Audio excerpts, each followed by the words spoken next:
Guys, welcome back to one more new blog. So ఈరోజు మార్నింగ్కి లెక్సి ఇంట్లోని work అంతా complete చేసేసుకున్నాను వేగా. సో ఈరోజు మేము వెళ్తున్నాము అనకాపల్లి ఫంక్షన్కి. అనకాపల్లిలోని మా అక్కల తోటకోళ్ళ అమ్మాయిది మెచ్యూర్ ఫంక్షన్ ఉంది. సో ఇంకప్పుడు బ్రేక్ఫాస్ట్ చేసి ఇంకా రెడీ అవ్వాలి. సో మాకు అయితే అనకాపల్లి చాలా దూరము. ఇంకా నేను బ్రేక్ఫాస్ట్ రెడీ చేసేస్తున్నాను. జైకి అయితే వాళ్ళ డాడీ స్నానం చేసి రెడీ చేసేస్తారు. ఇంకా బ్రేక్ఫాస్ట్లోనైతే నేను ఈరోజు ఆలూ పరాఠా చేస్తున్నాను. ఆలూ పరాఠా అయితే నాకు చాలా ఈజీగా అనిపిస్తుంది, అందుకని మా కోసం ఆలూ పరాఠా, ఇంకా మా జై కోసం అయితే ప్లెయిన్ రోటీ చేస్తున్నాను. పొటాటో అయితే బాయిల్ అయిపోయింది. ఇంకా ఆలూ పరాఠాకి డో కూడా నేను నీట్ చేసుకున్నాను. సడన్గా అప్పుడు బయట చూస్తే క్లైమేట్ చేంజ్ అయింది అనిపిస్తుంది. మేబీ వర్షం పడవచ్చు. ఇంకా నేను ఎంత ఫాస్ట్గా అవుతే అంత ఫాస్ట్గా బ్రేక్ఫాస్ట్ రెడీ చేసుకొని ఇంకా రెడీ అవ్వాలి. ఇంకా అప్పుడు బాయిల్ పొటాటోలని మన టేస్ట్కి according salt, half table spoon red chilli powder, ఇంకా మ్యాజిక్ మసాలా యాడ్ చేసుకున్నాను. ఈ మ్యాజిక్ మసాలా అయితే నేను ఇంట్లోనే చేసుకున్నాను గైస్.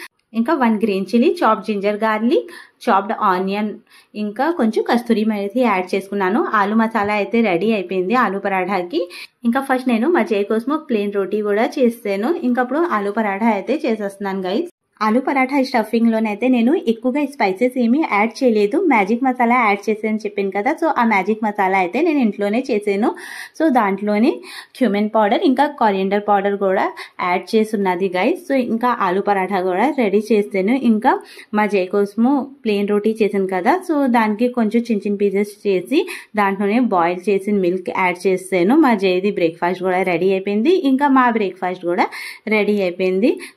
ఆలూ పరాఠాతో నేను కర్డ్ సర్వ్ చేస్తున్నాను. ఇంకా 1 గ్లాస్ మస్క్ మెలన్ జ్యూస్ కూడా తీసుకున్నాను. అందుకని ఈరోజు నేను మా హబీ కోసం టీ కూడా పెట్టలేదు. బయట చూస్తే సడన్గా వర్షం పడినట్టుగా అనిపించింది. ఇంకా అందుకే అనేసి వెళ్ళేసి బట్టలన్నీ తెచ్చేసుకొని ఇంకా మేము రెడీ అయిపోయాము. కానీ వర్షం అయితే అసలు తగ్గట్లేదు. వర్షం తగ్గట్లేదు అనేసి ఇంకా మా హబీ టీ పెట్టమంటే తన కోసం టీ కూడా పెడుతున్నాను. చాలాసార్లు వెళ్ళేసి బయట చూస్తూ వస్తున్నాము వర్షం తగ్గుతుందేమో అని. బట్ వర్షం అయితే అసలు అప్పుడైతే తగ్గినట్టుగా అయితే ఏం అనిపించట్లేదు. మా అక్క బావలు కూడా మార్నింగ్ నుంచి కంటిన్యూ ఫోన్ చేస్తున్నారు, మేము వస్తున్నామా రావట్లేదు అనేది. బట్ నేనైతే మార్నింగ్ చెప్పాను మేమైతే బ్రేక్ఫాస్ట్ చేసి ఇంకా బయలుదేరుతాం అనేసి. టీ చేసి ఇంకా మా హబీకి టీ ఇచ్చేసి వచ్చేసాను. ఇంకా అప్పుడు టీ చేసాను కదా, సో అవన్నీ ఉండాలి. సో అవన్నీ అంటిల్స్ అన్ని క్లీన్ చేస్తున్నాను. బట్ నాకైతే టీ తాగడం అయితే అసలు ఇష్టం ఉండదు. నేను టీ తాగను, బట్ టీ అయితే పెట్టాల్సి ఉంటుంది మా హబీ కోసము. బట్ టీది అంటిల్స్ క్లీన్ చేయడం అంటే చాలా కష్టంగా ఉంటుంది. ఇవన్నీ ఇంకా క్లీన్ చేసాను. బయటికి వెళ్ళేసి వచ్చిన తర్వాత ఇల్లు చాలా నీట్ అండ్ క్లీన్గా ఉంటేనే ప్రశాంతంగా అనిపిస్తుంది. ఇంకా అప్పుడు క్లీనింగ్ అంతా అయితే కంప్లీట్ చేసుకున్నాను. ఎక్కడికైనా వెళ్ళినప్పుడు రెడీ అయిన తర్వాత మళ్ళీ ఇంట్లో పని చేయాలంటే నాకు అసలు ఇష్టం ఉండదు. బట్ ఇంకా అప్పుడు చేయకపోయినా మళ్ళీ అన్నీ మేము వచ్చిన వరకు అలాగే ఉంటాయి కాబట్టి ఇంకా అన్ని క్లీనింగ్ అవన్నీ అయితే కంప్లీట్ చేసుకున్నాను. బట్ బయట అయితే వర్షం అయితే అసలు తగ్గట్లేదు గైస్. వర్షం అయితే ఇంకా కంటిన్యూ పడుతుంది. ఇంకా మా దారంతా ఇలా అయిపోయింది. బయటికి వెళ్ళాలన్నా ఎలా వెళ్ళాలి, ఇదే చాలా పెద్ద టాస్క్ మాకు. రోడ్ బయటికి వెళ్ళాలనిపిస్తే ఇంకప్పుడు లైట్గా తగినట్టుగా అనిపించింది అనేసి ఇంకా మా జై ఇంకా వాళ్ళ డాడీ ఇద్దరు రెడీ అయిపోయారు. వీళ్ళు రెయిన్ కోట్ టైప్ స్వెటర్స్ వేసుకున్నారు. ఇంకా మేమైతే వెళ్దాం అనేసి బయలుదేరాము. మా కాలనీ నుంచి మేము రోడ్ మీదకి వెళ్ళాలంటే చాలా పెద్ద టాస్క్ గైస్. ఎందుకంటే ఇక్కడ వర్షం పడిన వల్ల కొన్నిసార్లు బైక్ కూడా స్లిప్ అవుతాయి. ఆ కాలనీలోని రోడ్ అయితే అస్సలు బాగోదు గైస్. ఇంకా ఫైనలీ ఏదో ఒకలాగా రోడ్ మీదకి అయితే వచ్చేసాము. బట్ పీఠాపురం వెళ్ళేసి అక్కడి నుంచి మళ్ళీ రిటర్న్ వచ్చేసాము. ఎందుకంటే వర్షం అయితే తగ్గట్లేదు, ఇంకా ఫుల్గా తడిసిపోతున్నాం అనేసి ఇంకా రిటర్న్ వచ్చేసాము మేము.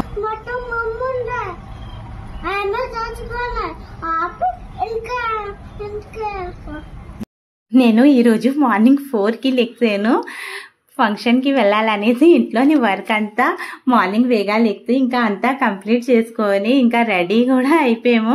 ఇంత కష్టంగా మేకప్ అవన్నీ చేసుకుని రెడీ అయ్యాను. బట్ రిటర్న్ వచ్చేయాల్సి వచ్చింది వర్షం వల్ల. ఇంకా ఇంటికి వచ్చిన తర్వాత ఎలాగో రెడీ అయ్యాము కాబట్టి మా జైతోని నేను ఇంకా మా జై ఇద్దరు కలిసి కొన్ని రీల్స్ చేసుకున్నాము. తర్వాత ఇంకా వెళ్ళేసి ఇంకా డ్రెస్ అయితే చేంజ్ చేసుకోవాలి. వర్షంలో తడిసిపోయాము కూడా. మేము యాక్చువల్లీ ఫంక్షన్కి వెళ్ళిన తర్వాత అక్కడి నుంచి చాలా దగ్గర మా పెద్దమ్మాళ్ళ ఇల్లు, సో అక్కడికి వెళ్ళొచ్చు అనుకున్నాము. ఇంకా నెక్స్ట్ డే వస్తాం అనుకొని ఇంకా బ్యాగ్ అవన్నీ ప్యాక్ చేసుకున్నాము. తర్వాత చూస్తే వర్షం వల్ల అంతా వేస్ట్ అయింది. ఇంకప్పుడు మా జైకి డ్రెస్ చేంజ్ చేసుకోమంటే వాడు కూడా డ్రెస్ చేంజ్ చేసుకొని నేను లోకి మామ వాళ్ళ ఇంటికి వెళ్తాను అనేసి అంటున్నాడు. వాడికి కూడా చాలా కోపం వచ్చేస్తుంది వర్షం వల్ల. మా హబీ నాకు అంటున్నారు, యాక్చువల్లీ తను అన్నారు సాటర్డే ఈవినింగ్ వెళ్ళిపోదామంటే నేను వెళ్ళలేదు, వద్దు సండే మార్నింగ్ వెళ్దాం వేగా అనేసి. సో నా వల్ల అంతా జరిగింది అనేసి తనకి కూడా నా మీదనే కోపం వస్తుంది. మా జై అయితే చాలా హ్యాపీగా ఫీల్ అవుతుండాలి లోకి మా అమ్మ వాళ్ళ ఇంటికి వెళ్దాం అనేసి. మా అక్కల ఇంటి దగ్గర నుంచి చాలా దగ్గరే మా పెద్దమ్మ వాళ్ళ ఇల్లు. సో అక్కడే స్టే చేద్దాం అనుకున్నాము నైట్, ఇంకా నెక్స్ట్ డే మండే వద్దాం అనుకున్నాము. వర్షం వల్ల మా ప్లాన్ అంతా క్యాన్సిల్ అయింది. బట్ మా హబీ అయితే అంటున్నారు వర్షం వల్ల కాదు, అంతా నీ వల్లే అయింది, నేను ఎస్టర్డే వెళ్ళిపోదాం అనేసి అన్నాను అనేసి అంటున్నారు తను. ఇంకా జైకి కూడా డ్రెస్ చేంజ్ చేసాను, ఇంకా నేను కూడా ఇంకా మేకప్ అంతా రిమూవ్ చేసుకోవాలి.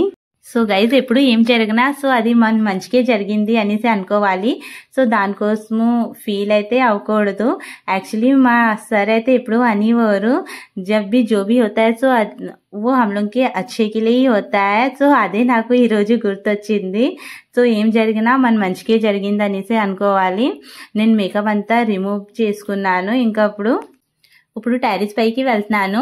మా అక్క బావలు ఇన్నిసార్లు కాల్ చేశారు మేము వస్తామనేసి, వాళ్ళు కూడా చాలా హ్యాపీగా ఉండాలి. వర్షం మేబీ ఆకపోవచ్చు అనేసి మేము ఇంటి నుంచి 12:30కి బయలుదేరాము. బట్ పిఠాపురం వెళ్ళినప్పటికీ వర్షం ఇంకా ఎక్కువ అయిపోయిన వల్ల మళ్ళీ మేము రిటర్న్ వచ్చేయాల్సి వచ్చింది. ఇంకప్పుడు టెర్రస్ పైన ఫుల్ గా వాటర్ ఉన్న వల్ల మా జై బీచ్ అనేసి వర్షం వాటర్ లోనే ఆడుకుంటున్నాడు. ఇంకా ఇప్పటికే చాలా టైం అయిపోయింది. ఇంకా నాకు కూడా చాలా ఆకలి వేస్తుండాలి. ఇంకా ఈ టైంకి ఇంకా ఏం చేస్తాము అనేసి ఇంకా మా హబీ ఫుడ్ అయితే బయట నుంచి ఆర్డర్ పెట్టారు. మా ఇంటి దగ్గర దారి అయితే అసలు బాగోలేదు. సో జొమాటో ఇంకా స్విగ్గీ కూడా రాదు. సో ఇంకా మా హబీయాల్ కంపెనీలోనే ఒక భయ్య జాబ్ చేస్తారు. సో తనకి చెప్తే తనే బిర్యానీ అయితే తెచ్చేస్తున్నారు మా కోసము. సో గైజ్ ఇప్పుడు వరకు మీరు మా ఛానల్ కి సబ్స్క్రైబ్ చేయకపోతే మా ఛానల్ కి సబ్స్క్రైబ్ చేయండి. ఇంకా మీకు మా బ్లాగ్స్ నచ్చితే లైక్, కామెంట్స్ ఇంకా షేర్ చేయండి. మా జై ఇంకా టెర్రస్ పై నుంచి చూసి చెప్తున్నాడు, అదిగో మమ్మీ రాము మామ వచ్చేస్తున్నారు అనేసి. చూసారు కదా గైజ్ మా ఇంటి దగ్గర దారంతా ఎలా ఉన్నది. సో వర్షం పడినప్పుడు మేము బయటికి వెళ్ళాలని ఉన్నా, ఇంకా బయట నుంచి రావాలని ఉన్నా కూడా చాలా కష్టంగా ఉంటుంది. లాస్ట్ టైం అలాగే మా జై కోసం యూనిఫామ్ తీసుకున్నాకి వెళ్తుంటే అలాగే మా బైక్ అయితే మట్టిలో ఉండిపోయింది. ఇంకా ఆ రోజైతే మేము రిటర్న్ వచ్చేసాము ఈవినింగ్ టైం అప్పుడు. నాకైతే చాలా ఆకలి ఇస్తుండాలి. ఇంకా నాకైతే ఇప్పుడు కంట్రోల్ అవ్వట్లేదు. బట్ ఫస్ట్ అయితే మా జైకి పెట్టాలి. సో మా జైకి పెట్టిన తర్వాత ఇంకా మేము తింటాము. మా జైకి పెట్టినప్పుడు తినమంటే ఇంకా మా హబీ అయితే తినరు. సో నా కోసము తను వెయిట్ చేస్తారు. ఏదో అనుకున్నాము, ఏదో జరిగింది. యాక్చువల్లీ మా హబీ చెప్పినప్పుడే నేను వినాల్సింది. సో తను నాకు ఎప్పుడు ఏదైనా చెప్పినా నేను విన్ను, నాకు నచ్చిందే చేస్తాను. సో ఈ రోజు కూడా అలాగే చేశాను.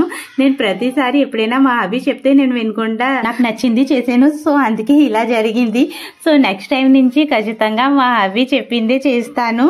ఎందుకంటే లాస్ట్ టైం కూడా మా హబీ చెప్పారు ఈవినింగ్ టైం అప్పుడు ఆఫీస్ నుంచి ఫోన్ చేసి పైనుంచి బట్టలన్నీ తెచ్చి వర్షం పడుతుంది మేబీ అనేసి అన్న, వద్దు తర్వాత తెచ్చుకుంటాను అనేసి అనుకున్నాను. ఆ రోజు కూడా సేమ్ అలాగే వర్షం పడేసి బట్టలంతా తడిసిపోయింది ఒక 2 days ముందు.